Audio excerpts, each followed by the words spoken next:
जब हम mutual fund में निवेश की बात करते हैं तो अक्सर हमारे मन में एक सवाल होता है, क्या कोई ऐसा रास्ता है जहां रिस्क स्मॉल कैप से कम हो लेकिन रिटर्न लार्ज कैप से ज्यादा।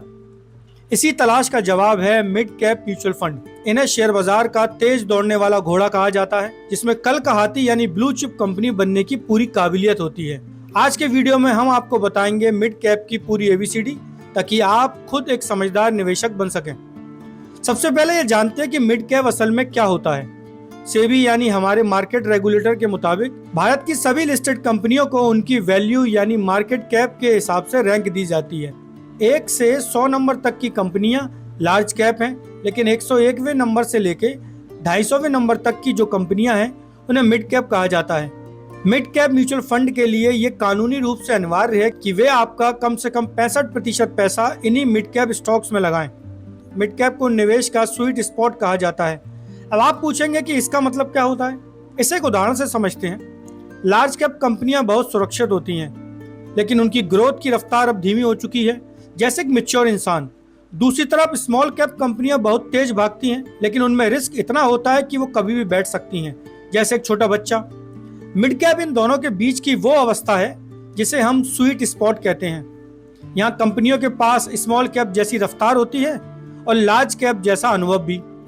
ये कंपनियां इतनी छोटी नहीं है कि कल बंद हो जाएं, और अब इतनी बड़ी भी नहीं है कि और ना बढ़ सके।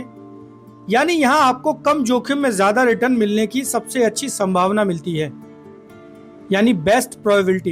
ये कंपनियां स्मॉल कैप की तरह कच्ची नहीं होती, इन्होंने खुद को साबित किया है, और लार्ज कैप की तरह इतनी बड़ी भी नहीं हुई है कि उनकी ग्रोथ की रफ्तार धीमी हो जाए। ये वो कंपनियां हैं जो तेजी से विस्तार कर रही हैं।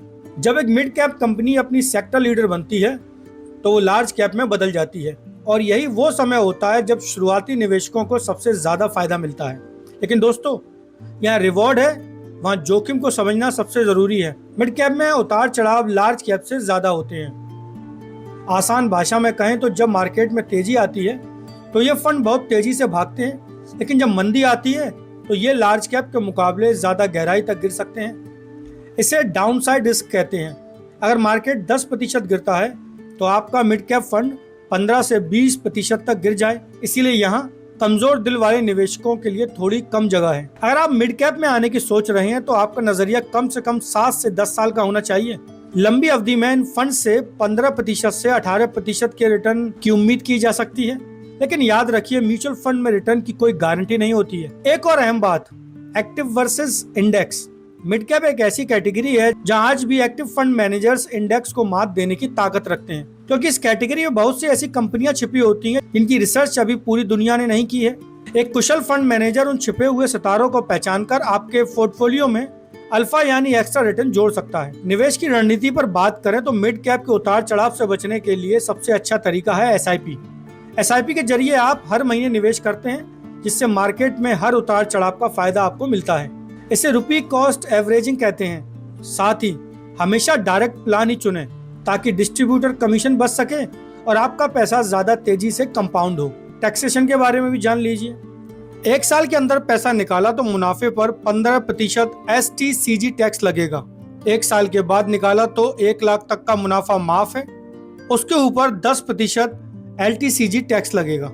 निवेशकों की एक आम गलती जो अक्सर दिखती है, बुल मार्केट यानी जब बाजार बहुत ऊपर हो तब जोश में आकर सारा पैसा मिड कैप में डाल देना, ये सबसे खतरनाक हो सकता है।